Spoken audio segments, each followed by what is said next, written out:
Tambiolo ng kapalaran, laglagan na.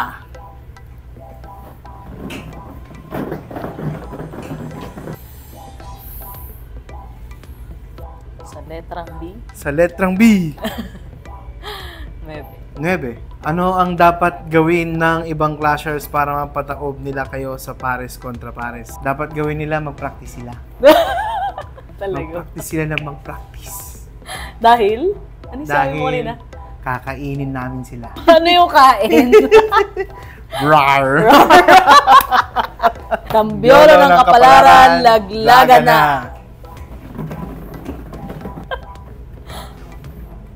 Lota. Sa letrang A.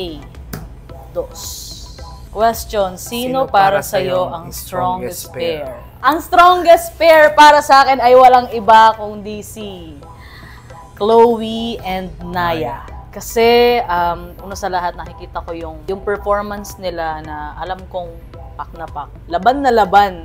Sa boses pa lang, umaarangkada na. Feel ko nga para ako nakikinig ng isang musical. Tapos ako yung nadadala sa kantahan nila. Actually, yung song nila is talagang pang-musical talaga. Tapos yung blending nilang dalawa is more on mga high notes. And syempre, yung emotions nandun din. Yun. So, para sa akin, si Chloe and Naya.